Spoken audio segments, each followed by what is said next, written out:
Ryan Goodman and Tangway podcast is brought to you by FanDuel, the exclusive wagering partner of the CLNS Media Network. This special edition of the Bob Ryan, Jeff Goodman, Tangway Along for the Ride podcast and Zoom is brought to you by FanDuel, America's #1 sportsbook.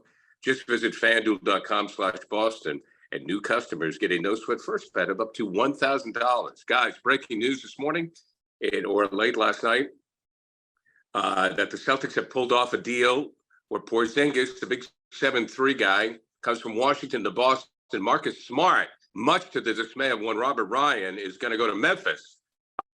There are other moving parts of the deal, and the Celtics could move up in the draft, but that's pretty much the gist of it. Bob, your thoughts? As I told you guys last time, I had come around to the resignation that maybe Smart would be sacrificed or utilized at this point. I've come to grips with that. It's okay. I like him, of course. I'll always be a member of the fan club. I wish him well. I'm okay. I'm more concerned about who we got than who we lost. I'm assuming, by the way, guys, that this reason that Brogdon was X'd out of the deal isn't going to be permanent or anything, that the Celtics are going to have a healthy Brogdon next year or not. Is that I don't quite understand that part. Okay. So my thought on that, Bob, was the Clippers just didn't have enough information, and it was the 11th hour. They had to make a decision. They just didn't have enough information to feel confident that Brogdon might not be out an extended amount of time. So that's why they didn't do the deal. The Celtics are pretty confident that it's not going to be a long. All right. So now we get to the thing. I'm not crazy about this. I'm not going crazy. I'm not a big fan of this guy. Okay. He's 7'3" going on 6'2", the way he plays basketball. The last thing that I needed in my Celtic life was another guy cranking up stupid threes. And that's what they want. So, all right, I guess we're going to have to agree to disagree on that one. But this guy is 7'3", and he plays small.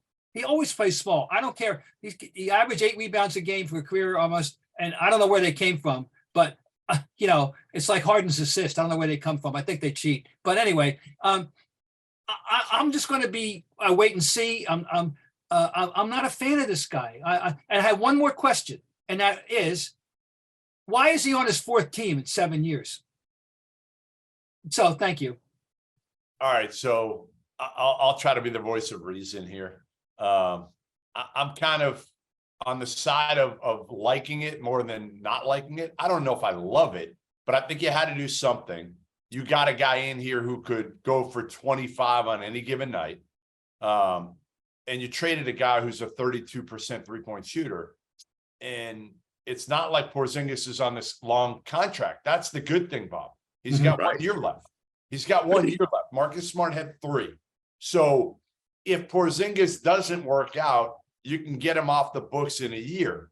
If he does, you got a pretty good 1-2-3 punch now, because what Porzingis also offers you is some rim protection at 7'3" when Robert Williams is not able to play. CLNS Media's Celtics coverage is brought to you by FanDuel. New customers get a no-sweat first bet up to $1,000. That's bonus bets back if your first bet doesn't win.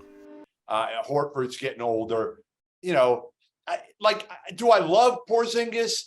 No, but I like him enough to tell me if he's your number 3 scoring option, that's pretty good. And you kept Brogdon. So you have Brogdon and Derek White, two guys that shoot it. Now here's what it does. It tells me that there's nobody on the court now who I worry about when they shoot the 3, where before it was like every time Marcus shot the 3, what'd you do? You're like, oh no, here we go again. So there's nobody now on the court for the Celtics that, to me, Jaylen Brown's probably their worst three-point shooter. Well, clearly they're doubling down on this theory about how they're going to play basketball by bringing in a guy who, so whether he's 5'3", 6'3", or 7'3", he's a three-point shooter, and that's his raison d'etre, which, this is where we are in 2023. I understand that.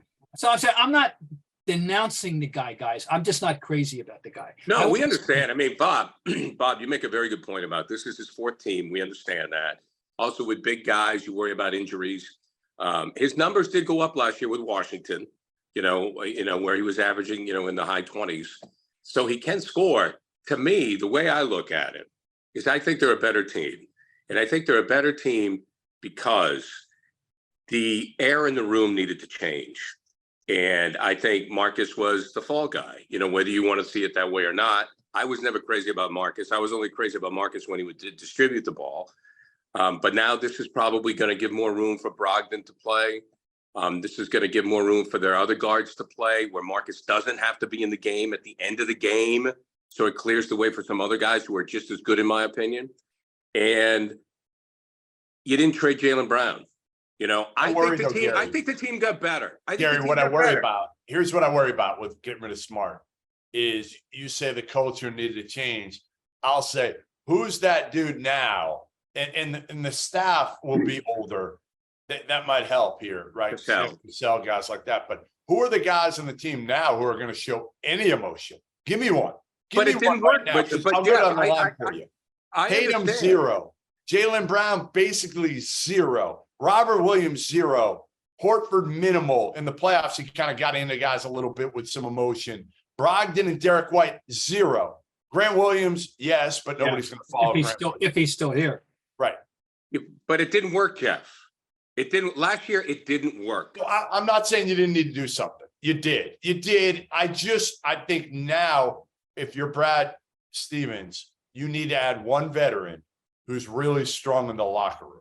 Well, is that Cassell? I don't know who it is. Is that your assistant coach? But you need a guy in the locker room too. You need one guy in the locker room who's going to be have rings. That's what I want to get. Whoever you're going to bring in now, Brad, bring in a guy who's got rings, because that's maybe the only thing these guys are going to listen to at this point. That if they get up in them, I don't know. I mean, I don't know who that is. I'd have to look, but there's got to be somebody out there who wants to win a title that's got some rings and who's got some experience and is unafraid to get up, like a PJ Tucker type. Again, we've been talking about PJ for years. There's not many guys like him, but somebody like that who's got that. I'd bring in Udonis Haslem and pay him a shit ton of money to be the 13th guy. Bob, final thoughts as we wrap this up. That we had the question answered as to whether they would stand pat or not. Clearly, they made a decision that it wasn't, that they needed to change. We wondered, that was an open question. It wasn't a guarantee that they were going to do anything this significant. Not for me. I wanted to see. Okay, fine. And let's just reflect quickly. Marcus Smart was always an unusual player, to say the least, right? Yeah. And he was a highly flawed, but honestly highly unusual player who made plays that nobody else makes, and he served the Celtics well. So I hope people look basically fondly back on Marcus Smart. He was I think he certainly played hard, gave you everything he had, and he is what he is, and I thank him for his service. Gary, one more quick thing that we didn't talk about. They moved up from 35 to 25 in the draft. They're in the draft now. And they have Golden State's pick next year. And who knows with Golden State? Like, listen, we'll see, but those guys aren't young. What if Steph gets hurt? Like, that pick has potential value here. Yeah. So you listen, Marcus Smart, if you had told me straight up Marcus Smart for Porzingis, I might have done it. And you're moving up from 35 to 25, which could be huge. Or significant, maybe not huge, but significant. And you're adding another first-round pick, Golden State's, which could have some value. So I thought Brad Stevens did a hell of a job here. And Gallinari, we hardly knew you.